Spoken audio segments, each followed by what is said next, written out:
Hey, Mason here. Here with a short proof of concept on a reverse chill Twister Amazon. The idea behind this is that you use whirling slash to move around, and we're using the reverse chill tech discovered by Captain Lance a few days ago. That's also extremely expensive, but it just lets you go really fast, which is just amusing. In terms of how practical this build is, I wouldn't say it's very practical, mainly because you lose your chest piece slot, so you lose out on a lot of defenses. And it's basically, I haven't figured out a way to solve for maximum hit, like life in mana or whatever, like max hit, on this setup.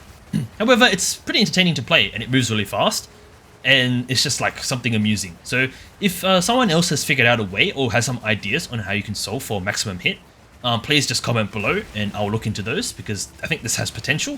And you're hitting speeds, basically, of pre-nerf accuracy stacking Twister builds, which are insane.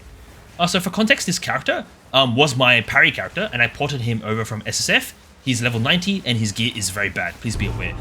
He's also not min-maxed at all. It was an SSF character with like maybe 1 day, 1.5 days played, I think nearly 2 days played. So his gear is no good at all. But basically, I took him over to trade, and I'm trying a Twister setup on him. And my mate had the reverse chill gloves, so I'm just borrowing them from him to film a few clips and just put out a proof of concept. But yeah, again, the main issue with this build is it has no max hit. You have basically not much life, and you're sacrificing your chest slot, which makes it very hard to gain high amounts of energy shield, and evasion actually. So you kind of don't have any defenses. Your defense is to kill the entire screen as quickly as possible and move around really fast. So yeah. But yeah, I'll walk through the character very briefly. I think I've shown enough footage. It's a very standard Twister character, and I'm just going to walk through the actual gear and the setup I have. Okay, so now that we're in game, just going to walk over the gems, the skills, and the gear, kind of very standard stuff. Whirling Slash, Rage 3, Rapid Attacks, Blind 2, Exploit Weakness, and Rewards Ferocity. The entire goal is to put this on weapon set 1 with a very high attack speed spear to just go really fast when you hold down your Whirling Slash attack. On the chassis tree, which I'll go over later, you're clicking a lot of attack speed nodes for this. Next is Twister, your main damage skill. Again, this setup is very standard Twister stuff. Duration, acceleration, salvo, Minion Pact, armor break. This Minion Pact will have some tech, which I'll talk about with the companion in a second. But this is some very cool tech I found for this setup to allow us to use Minion Pact with no downside. Next is Barrage. Barrage is used with hidden charges, perpetual charge, cooldown recovery, and rapid casting. The idea is that you have salvo, so you have like 3 charges of Twister with some salvo, and then you barrage that, which gives you a ton of repeats. So I'll just show you like briefly what that looks like. You get a ton of Twisters all over the screen. The next is Sniper's Mark. This is just used as hard cast on bosses, but it's not really that useful. Eternal, Charged, Siphoning, Death, Profusion. Next is this Beast, which I will talk about now. So this Beast has a Trail of Lightning, which is shocked ground as he moves. What this allows me to do is it allows me to gain the effects of shocked ground on Twister. In case you don't know how Twister works, I recommend you check out either Prada or Snoobay. They both have really good Twister videos. But the general idea is that you elemental Twisters gain 50% of damage as the corresponding type, and if it passes over an elemental ground surface, or consumes an elemental whirlwind, so whirlwind can also pick up ground surfaces, you get like the 50% damage as an extra type. So in this case, my companion has Trail of Lightning, which gives him shocked ground. So when the companion's around, he will leave shocked ground, and he will the Twisters will pick that up and become shocked Twisters. This is a tech that I found that allows me to avoid using very popular boots, which is the shocked ground boots. So these particular boots, they leave shocked ground as you move around. So I'll just show you what they look like when you put them on. So they infuse the thing, and then when I press it, the Twisters will have that electric kind of effect to them. However, if I take this off, they don't have this electric effect to them. Well, in this case they did, but they wouldn't, right? If I didn't have the companion. The main thing with the companion that I need to let you know about is it only pops shocked ground when there's mobs nearby. So I'm just going to show you quickly what that looks like. So this is important because you need to get like somewhat in range of mobs, but you generally are in pretty close range of mobs anyway. So you look here, I'm going to pop my... Oh, sorry. And one more thing is you need to put your barrage on weapon set 1 and your companion on weapon set 2. Sorry, both of these are on the same weapon set. So the idea behind this is when you press your barrage before you Twister, when you press your barrage, it pulls out the little guy, and then when you press a Twister, the shock ground will apply. So you see those whirlwinds were not shocked? It's because this Trail of Lightning ability it requires you to be near mobs. They need to be near mobs. So I'll show you what that looks like. So when I walk up to a mob, I'm going to press my barrage and then my twister. And you see that they're lightning infused now. So this guy dropped his shocked ground. And then the trick is, because we're using Minion Pact 2 in here, you see that when I cast my twister, it damages my mob. But then as soon as I whirling slash, I pick up the beast. And then when I redo my barrage, he's back on full HP. So he never goes below the amount of HP. He never dies. Which means that this is like free 35% more damage with literally no downside, right? The downside is you lose one socket. That's literally it. And the trade-off is, one, you can get insane boots. So I have like 1,000 evasion boots. And because I'm playing Amazon, I have Stalking Panther, which gives me insane evasion from those boots. So I went from 40 evasion to 56 evasion from one pair of boots, right? And I don't have any downsides. I don't need to use the shock ground boots, which makes this SSF viable. That was kind of my goal with coming into this build. And I basically have the same upsides. There's no downsides at all. So that's basically the idea. You whirling slash up to mobs, you pressure barrage. When you pressure barrage, because your barrage is set onto weapon set 1, the beast will come out. And then when the beast comes out, he leaves shock ground. So when you pressure twister after, it picks up the shock ground. And you gain the effects of like the shock twister effect, the lightning twister. So yeah. In terms of the supports I have in here, I just have a bunch of HP supports. So Meat Shield, Last Gasp, Minion Mastery, Elemental Army. I don't know what else you put in this guy. But this tech seems very consistent in terms of having shocked twisters. And it's very, very friendly for SSF, because this guy's very easy to farm. And I'll just show you quickly where you can farm this guy. It's in Act 3. It's very straightforward. Infested Barrens is the area, and there's a zone that spawns either the roly-poly or the beast.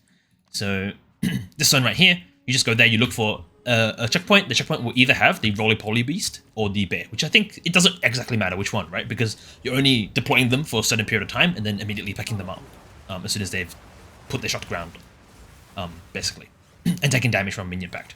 Okay, our next one is Herald of Thunder. So the reason why I've decided to go with Lightning is because we want Herald of Thunder for the exploit weakness tech that people are using on Twister. The idea behind this is because Twister does base damage based on your weapon. So if you look at my Twister here, it says that it does physical damage here because my weapon is physical. So if I open up my weapon here, this is my Twister weapon. It is just a pure fizz accuracy weapon for Amazon, very standard. The idea behind this is that we can armor break with it. So with armor break 3 here, it says you have a chance to get an endurance charge when this skill breaks armor. Because your Twister does a ton of physical damage, it will likely break the enemy armor whenever it passes through mobs. And then as soon as it hits the mob, the lightning Herald of Thunder lightning bolt will strike, and it will remove the armor break with exploit weakness, which would then allow us to basically rip the armor break off the mob and then have another Twister reapply it later to give us a 20% chance to gain our endurance charges back. That's basically, and then one more tech is that, not tech really, but you gain an endurance charge gain a frenzy instead of an endurance charge. So whenever this happens, you get a frenzy charge, and then that gives us the fuel for barrage, which gains extra occurrences per frenzy charge. That's basically the entire fundamental generation for charge generation. And that's the kind of tech I've settled with. And this is also the tech I've seen Prada use and Snube are both using. Snube is using something slightly different because he's playing Invoker, so he can rip off the armor break with the elemental expression. But Prada is also playing this tech. This is like very standard tech for Twisted Sleek for frenzy charge gen. Very, very consistent as well. Especially when there's a lot of mobs, right? So yeah, aside from that, it's just supported with standard damage nodes, so Armament 2, Focus, Mag Effect, and Long Shot. Extremely standard damage nodes. The next one is my Defensives Aura, Wind Dancer. We're using also, again, tech for endurance charges. We're using Blind, Culmination, Aleth's Chimes, and Charge Profusion. The way this interaction works, I'll just briefly show you what this happens. So first thing is that you can't actually put Charge Infusion in here, but you can put this one here. This one says supported skills gain up to 20 combo, they lose combo on use, and they generate, like, it's just whatever. The only thing we care about is he can gain up to 20 combo. And then we have this one here that says, this one here. I think it says it passively gains combo, lose combo. Okay. When you strike an enemy, supported skills reset their combo on use. Basically, you put this in, your Wind Dancer will occasionally gain combo, and then you put this in whenever combo is expended. So whenever your Wind Dancer procs, generally it'll be like one combo, so you get one proc. You'll have a chance to get a power charge. Power charges is converted to endurance charges here. Get endurance charges instead of power charge, which then feeds our charge infusion to give us more defenses. Again, we have lots of energy shield, more defenses is crazy. And then we're combining this with charge profusion for a chance to gain an additional random charge, which is just a random one here, which is just feeling charge regulations effects. That's literally it. These two tech, because you're using Wind Dancer already, there's no cost, because what else are you going to put in here except like knockback or whatever? And it allows us to basically have decent uptime on charge regulation, which has really, really good stats, right? So mainly the defenses one, and the crit one's a bonus. Nice to have. But generally the defenses, the injury charge one would be very easy to get. Okay, and then that's our next aura, charge regulation, and then our final aura is just Ghost Dance with compressed duration and precision 1. I have precision here and precision here just to get accuracy because I'm playing Amazon, and accuracy equals attack speed because of this node here. Okay, I'm going to talk a little bit about the gear itself. So this character was in SSF, but I did come back to trade and buy gear. This spear here is just, the only thing you care about is this attacks per second spear. This one I sniped for 1 divine, which was an insane snipe because if I just look up the spear with no other mods on it, so if I just ignore everything except the attacks per second, so just ignore everything here, all I care about is this mod here. It's like really expensive. However, just don't get one of these, right? It's not worth it. I only have it. I'm going to put it back into trade actually. I might do that now and try and sell it because I don't need it. You can just use any spear with high attacks per second here. That's the only thing you care about, attacks per second. I think crit helps, but you just don't care about anything except attacks per second, and accuracy helps a little bit if you need help with capping this node here for the attack speed here. Okay, just keep that in mind. You don't need this speed that's expensive. I'm going to take this off because it's too expensive for my liking, and I'm going to try and sell it, probably for like, I'll just put it up for like 80 divine or something. I think the previous one was like 88. So let me just put it up for 87. Okay. The next piece of gear, standard defensive gear. So this is the reverse chill setup. Basically, the idea behind reverse chill is that you have this chest here, so you sacrifice your chest slot for the effects of chill are reversed, and then you use these extremely expensive gloves. These are really, really expensive because they have removed the line that says you cannot be frozen, you cannot be chilled for, I think it's 6 seconds after being chilled. That line you need to remove from these gloves. This is just a proof of concept. I do not recommend you playing reverse chill because you lose out on so much defenses, right? But you go really, really fast when you hit mobs. So right now my speed's like whatever, it's not really that fast. But if I just hop into a map quickly and just hit a mob, it doesn't really matter what mob. The way we're getting cold damage is through this scepter here. So that's how we're getting that chill. But I'm just going to look for a mob to hit. So I'm going to walk up to a mob, press barrage. See this? 50% chill. I'm like super fast. Right? And then it wears off after 2 seconds, so you need to blast your twister again after 2 seconds. And then you go really fast again. So that's basically the entire setup with these two. You sacrifice both your glove and your body slot for 50% more action speed, basically. But I don't really recommend this, and I'm actually going to just swap off and play defensive, which I'll talk about in a bit. But that's just the idea here. Rings, standard rings, life res, attributes, flat damage, life res, attributes, flat damage. Leech is very, very good. Both Leech and Mana are insane on this build because Twister does physical damage. So I highly recommend you get another source of Leech, which I don't have. So over here it says Twister. It does a ton of physical damage at the moment. And I need some sort of Leech. So I'm going to try and get Leech on my rings. Right now I have Mana already. I need Life Leech. It just acts as a very nice defensive tool. Next one here is this. This is just global defenses and spirit. Dex and res. This was my SSF amulet, by the way. And I have this anointed for energy shield, which is the setup I'll show you in a second. Belt, extremely standard, life res belt. This one, high evasion, res boots. Doesn't really matter. The main thing with this setup is that you don't need movement speed because you're moving with whirling slash. So you don't care at all about movement speed on your boots because you're basically never walking. You're just going to hold right click or whatever your key is to move around the map really quickly. So that's why you, this is actually quite budget friendly, this setup, because you don't need movement speed on this. You don't care. Okay. In the Twister weapon set, so that was my whirling slash weapon set with this spear with the attack speed on it. In the Twister set, you want a high accuracy, physical damage with both increased fierce, and then onslaught.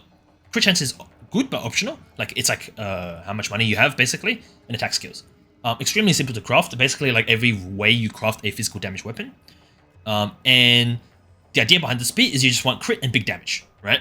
And it also snapshot this onslaught effect. So if you kill stuff with the onslaught, like you, because I'm using weapon set, what's this 2? So over here. This is on weapon set 2. This is on weapon set 1 because Rig Wall's Ferocity gives me more increased attack speed. So we can move really fast around. So you see 6.7 attacks per second. Over here we have it on weapon set 2. The reason why is again, because we have a damaging spear here and a scepter here. And the scepter gives us just damage as cold and the freezing shrine. That's literally it, so that we can have another element. It's just damage, right? You can go fire as well, but I think cold's generally better because it'll freeze the mobs. And you don't need lightning because your beast with the trail of lightning will infuse your tornadoes with lightning. But the basic idea is that if you have a beast that has like trail of cold ground or whatever it's called, then you'll get a lightning one, right? If you have the one that I have, you'll get the cold one. The fire one's also fine, I think, but I actually don't think it matters which hand you use here. It's just like whatever, right? Doesn't actually make a big deal. Cold can freeze mobs, so I just like cold more. That's really it. Okay. I think that mostly covers it for the gear. Oh, I have this flask here, which I'll talk about when I go to the passive tree. But this flask here is for mana, and then this is just standard flask, and then just whatever charms, right? Extremely standard charms. Okay. While we're on the gear section, I'm going to briefly talk about what I will be swapping to. So this was just a proof of concept for speed, but you have no defenses, right? You're basically paper thin, you fall over and just die. What I normally swap to is very standard Amazon gear. So we have a very high energy shield chest piece. This was my one from SSF. You see that my energy shield went up to 2.7k from 50. So it gives me like more than 2000 energy shield. And then you have gloves with high attack speed. And then just like whatever, like fizz, evasion, ideally high evasion and high attack speed. And whatever, right? This will be what I'm using. So this setup goes to 59. So nearly 60% evasion with 2700 energy shield, and my ghost dance will now heal me for 600 energy shield on proc. So basically, it solves defenses, and these gloves can go up to like 1000 evasion, I think. So ideally, you want one with really high evasion on these gloves. I just haven't got into it yet because character was just ported over recently. Okay. Talking a bit about the passive tree. So the reason why I pick Amazon is because this node here I think is just insanely strong for defenses. This node, 2-pointer, single-handedly solves all defenses that you will ever need to worry about, assuming you follow the evasion, evasion, evasion, and then ES chest. The reason why this is so good is because it's really hard to get high amounts of evasion with high amounts of energy shield, and you want really high energy shield so you don't get one shot, but you also want good evasion so you don't get like shotgunned by mobs, right? So these two kind of combine together, and this also has really good synergy with Ghost Dance. After playing Amazon in SSF for my parry character, I'm really impressed by this node in particular, by this Ascendancy actually in general, and I really think this node is like super strong. And I think Connor Converse showed that last league with his Lightning Arrow Deadeye, Lightning Arrow Amazon, sorry, where he had insane recovery, right, with much more min-max gear. The main way you get high ES from this is, on my amulet, you have Ancient Aegis, which gives you increased energy shield from body armor. And then I'm clicking some of these energy shield nodes here. And I think that's it on the tree, but you can get a Heart of the Well, which I'll be looking to do next, which will give you increased energy shield from body armor, which will basically give me another like 200 or another 500 energy shield.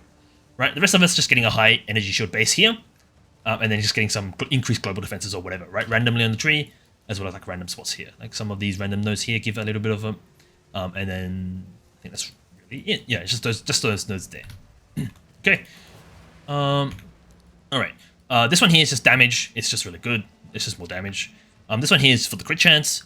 This one here is for the accuracy on weapon. The reason why I'm clicking this node is because it makes your weapon very cheap compared to making a standard best in slot weapon.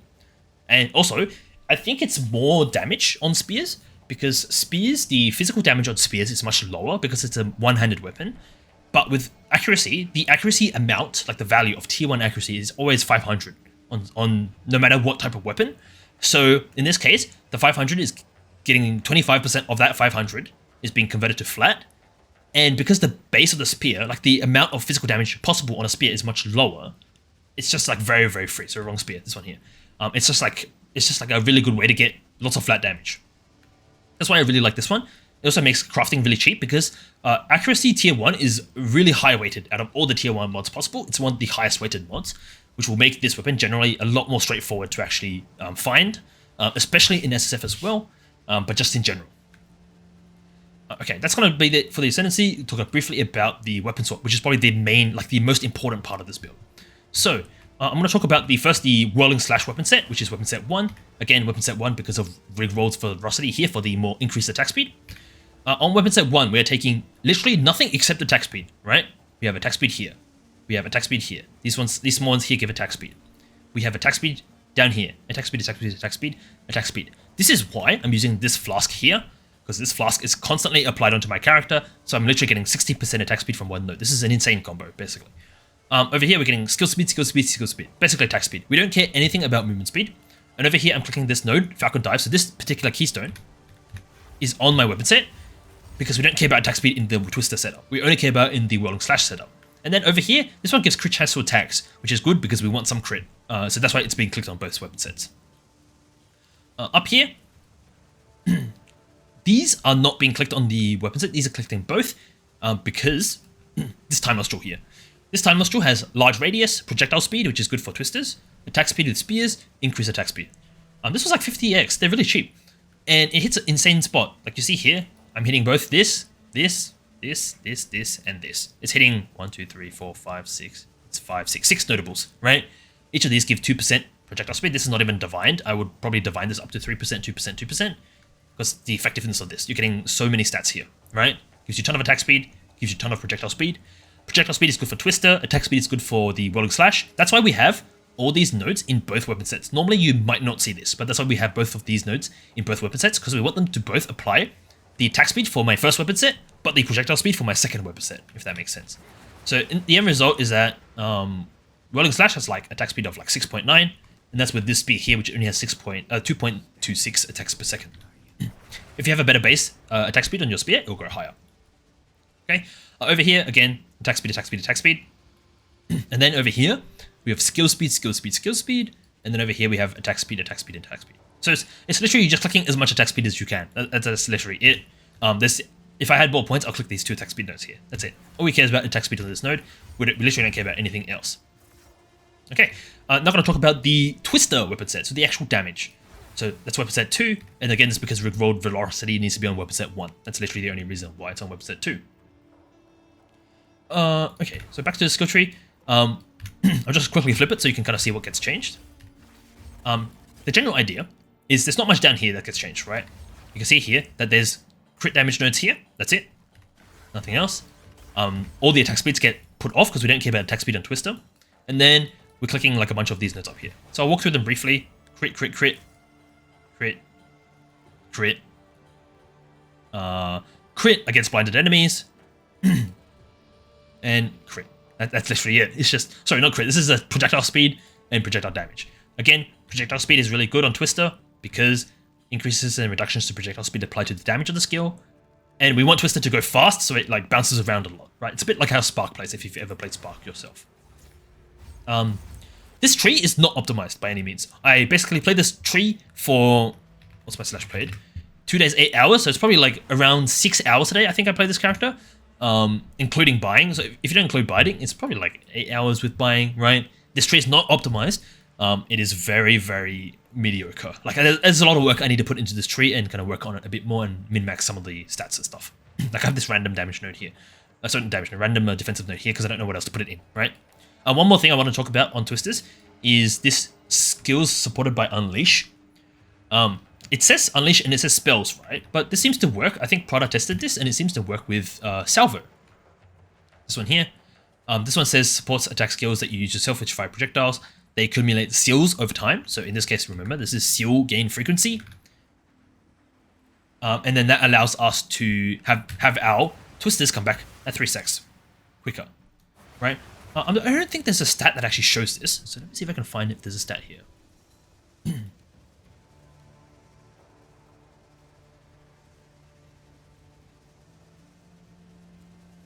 No, it doesn't look like there's a stat on this particular side of the thing that shows it. But I can just click it. So if I stand here, click it, and I whirling slash across. 1, 2. Okay, it's too far. I'll stand on this edge. I'll twist it, and I'll whirling slash across and see how far we get before it gets to 3 seconds again. 1, 2. So like around the middle of here. I actually don't think it counted down properly. Let me try that again. Click.